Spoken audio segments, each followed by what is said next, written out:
ఈ వీడియో చూసే ముందు ఒక లైక్ కొట్టి జై శ్రీరామ్ అని కామెంట్ చేయండి. ప్రతి ఒక్కరూ ఇంట్లో పూజలు చేసుకుంటారు. అయితే మన హిందూ ధర్మశాస్త్రాల ప్రకారం కొన్ని నియమాలను పాటిస్తూ దేవుడిని పూజిస్తే అక్షయ ఫలితాలను పొందవచ్చు. కోరిన కోర్కెలన్నీ నెరవేరి అఖండ కుబేర రాజయోగం సిద్ధిస్తుంది. మన జ్యోతిష్య శాస్త్రంలో చెప్పబడిన చాలా శక్తివంతమైన దీపారాధన నియమాల గురించి ఈ వీడియోలో తెలుసుకుందాం. ఈ వీడియోలో చెప్పే విధంగా ఒక్కసారి ఇంట్లో పూజ చేసి చూడండి. 24 గంటల్లోనే మీరు ఊహించని అద్భుతాలు జరుగుతాయి. ఖచ్చితంగా ఏదో ఒక శుభవార్తను వింటారు. అంతటి శక్తి ఈ దీపారాధనకు ఉంటుంది. ఈ వీడియో చూసే ముందు ఒక లైక్ కొట్టి మన ఛానల్ని సబ్స్క్రైబ్ చేసుకోండి. లైక్ కొట్టడం మాత్రం అస్సలు మర్చిపోకండి. స్త్రీలను మహాలక్ష్మి స్వరూపంగా పోలుస్తారు. ఇంట్లో దీపారాధన చేసే ఆడవారు పసుపు రంగు వస్త్రాలు కానీ ఎరుపు రంగు వస్త్రాలు కానీ వేసుకుని ఇంట్లో దీపారాధన చేసుకుంటే మీ ఇంటిపై ఎల్లవేళలా లక్ష్మీకటాక్షం ఉంటుంది. చాలామంది ఇళ్లలో దుష్టశక్తులు సంచరిస్తూ ఉంటాయి. ఇంట్లో దుష్టశక్తులు ఉంటే మనం ఎన్ని పూజలు చేసినా సరే ప్రయోజనమే ఉండదు. కాబట్టి మీ ఇంట్లో ఉన్న దుష్టశక్తులన్నీ తొలగిపోయి మీ ఇంట్లోకి ధనలక్ష్మీదేవి అడుగు పెట్టాలంటే ఇంటికి శుభ్రం చేసేటప్పుడు నీటిలో కొంచెం రాళ్ల ఉప్పు అలాగే కొంచెం పసుపు వేసుకొని ఇల్లంతా శుభ్రం చేసుకోండి. ఇంట్లో ఉన్న చెడు శక్తులన్నీ తొలగిపోయి మీ ఇంట్లోకి ధనలక్ష్మీదేవి అడుగుపెడుతుంది. ఇంట్లో దీపారాధన చేసే ముందు ఈ విధంగా ఇల్లంతా శుభ్రం చేసుకుని ఇల్లంతా పసుపు నీళ్లు చల్లుకోండి. అలాగే ఇంటి గుమ్మానికి పసుపు రాసి ఇంటి ముందు ముగ్గు వేసి పూజ గదిలో కూడా ఒక ముగ్గు వేసి ఇంట్లో పూజ చేసుకోవాలి. ఇంట్లో దీపారాధన చేసేటప్పుడు ఎరుపు రంగు పూలతో దేవుడిని పూజిస్తే మీ పూజకు రెట్టింపు పుణ్యఫలితం లభిస్తుంది. అన్నిటికన్నా ముఖ్యంగా ఎర్ర గులాబీ పూలతో దేవుడిని పూజిస్తే డబ్బు సమస్యలన్నీ త్వరగా తీరిపోతాయి. అలాగే అప్పుల సమస్యలతో బాధపడేవారు మీ పూజ గదిలో కొన్ని యాలకులను పెట్టుకోండి. పూజ గదిలో యాలకులను పెట్టుకుంటే మీ అప్పుల సమస్యలన్నీ తొలగిపోతాయి. జీవితంలో డబ్బు కొరత ఏర్పడదు. పూజ గదిలో తప్పకుండా అక్షింతలు పెట్టుకోండి. అక్షింతలకు చాలా దైవశక్తి ఉంటుంది. పూజ గదిలో ఉన్న అక్షింతలను తలపైన వేసుకుంటే దేవుని ఆశీర్వాదం ఖచ్చితంగా లభిస్తుంది. ఇక పూజలో వెలిగించే దీపానికి అత్యంత శక్తి ఉంటుంది. అన్ని దీపాల కంటే పిండి దీపం చాలా చాలా శ్రేష్టమైనది. వారంలో ఒక్కసారైనా సరే ఇంట్లో పూజ చేసేటప్పుడు పిండి దీపాన్ని వెలిగించండి. బియ్యపిండిలో కొన్ని పాలు పోసి ముద్దలాగా కలిపి ఒక పిండి దీపాన్ని తయారు చేసుకుని పిండి దీపానికి కుంకుమ బొట్లు పెట్టి అందులో ఆవు నెయ్యి పోసి 5 వత్తులతో దీపాన్ని వెలిగించండి.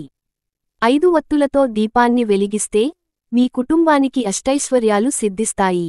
అలాగే ఉత్తర ముఖంగా పిండి దీపాన్ని వెలిగిస్తే మీ ఇంటి ఆదాయం విపరీతంగా పెరిగిపోతుంది. ఏదో ఒక విధంగా మీ ఇంటికి డబ్బు వస్తుంది. ఉత్తర దిశలో కుబేరుడు నివసిస్తాడు. కాబట్టి ఉత్తర ముఖంగా పిండి దీపాన్ని వెలిగిస్తే మీ ఇల్లంతా డబ్బుతో నిండిపోతుంది. పూజలో దీపం వెలిగించిన తర్వాత 48 నిమిషాల వరకు దీపం వెలిగేలా చూసుకోవాలి. దీపం త్వరగా కొండెక్కకూడదు. ఇంట్లో దీపారాధన చేసేటప్పుడు ఒక చిన్న బెల్లం ముక్కను నైవేద్యంగా సమర్పిస్తే కోరిన కోర్కెలన్నీ నెరవేరుతాయి. అలాగే పటిక బెల్లాన్ని నైవేద్యంగా సమర్పిస్తే మంచి ఆరోగ్యం లభిస్తుంది. తమలపాకులు ధనలక్ష్మిని ఆకర్షిస్తాయి. కాబట్టి ఇంట్లో పూజ చేసేటప్పుడు 2 తమలపాకులను పూజ గదిలో పెట్టుకోండి. పూజ పూర్తయిన తర్వాత ఆ తమలపాకులను తీసి మీ బీరువాలో పెట్టుకోండి. ఇక మీ బీరువాలో పుష్కలంగా డబ్బు ఉంటుంది. వద్దన్నా మీ ఇంటికి డబ్బు వస్తూనే ఉంటుంది.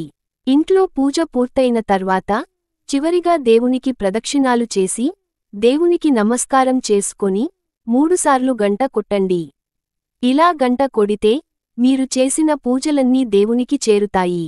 అలాగే ఇంట్లో దీపారాధన చేసేటప్పుడు ఖచ్చితంగా మంచి నీళ్లు పెట్టుకోవాలి. పూజ గదిలో మంచినీళ్లు లేకపోతే మీరు చేసే పూజకి పుణ్యం లభించదు. పూజ గదిలో మంచినీళ్లు ఉంటేనే పూజలో ఉన్న దైవశక్తి మొత్తం ఆ నీటిలోకి చేరుతుంది. కాబట్టి పూజ పూర్తయిన తర్వాత ఈ నీటిని తీర్థం లాగా స్వీకరించాలి. అప్పుడు మాత్రమే దేవుని సంపూర్ణ ఆశీర్వాదం లభిస్తుంది. అలాగే దేవునికి హారతి ఇచ్చేటప్పుడు దేవుని పాదాలకు మాత్రమే హారతి ఇవ్వాలి. నిలబడి దీపారాధన చేయకూడదు. అలాగే జుట్టు విరపోసుకొని పూజలు చేయకూడదు. ఇలా చేస్తే లక్ష్మీదేవికి కోపం వస్తుంది. అలాగే పూజలో దీపాన్ని వెలిగించేటప్పుడు నూనె పోసిన తర్వాత మాత్రమే వత్తులు వేయాలి. అగ్గిపుల్లతో వత్తులను వెలిగించకూడదు. అగ్గిపుల్లతో దీపాన్ని వెలిగిస్తే కటిక పేదరికం అనుభవిస్తారు. రావి ఆకులో విష్ణుదేవుడు కొలువై ఉంటాడు. కాబట్టి ఇంట్లో దీపారాధన చేసేటప్పుడు రావి ఆకు పైన దీపం వెలిగిస్తే కోటి జన్మల పుణ్యఫలితం లభిస్తుంది. రావి ఆకు పైన దీపం వెలిగించేటప్పుడు మీ మనసులో ఏదైనా కోరుకొని దీపాన్ని వెలిగించండి. ఇలా చేయడం వల్ల మీ కోరికలు వెంటనే నెరవేరుతాయి. ప్రతి శుక్రవారం రోజున తులసి కోట ముందు నెయ్యి దీపం వెలిగించి తులసి మాతకు నమస్కారం చేసుకుంటే త్వరలోనే ధనవంతులవుతారని, మీ ఇంటికి మంచి రోజులు ప్రారంభమవుతాయి నమ్మకం. అలాగే మీ ఇంటి ఈశాన్య దిశలో కుబేర యంత్రాన్ని పెట్టుకోండి. మీ ఇల్లంతా కనక వర్షంతో నిండిపోతుంది. అలాగే లక్ష్మీదేవికి ప్రీతికరమైన వాటిలో రాళ్ల ఉప్పు ఒకటి. ఎక్కడైతే ఉప్పు ఉంటుందో అక్కడ లక్ష్మీదేవి తాండవిస్తుంది.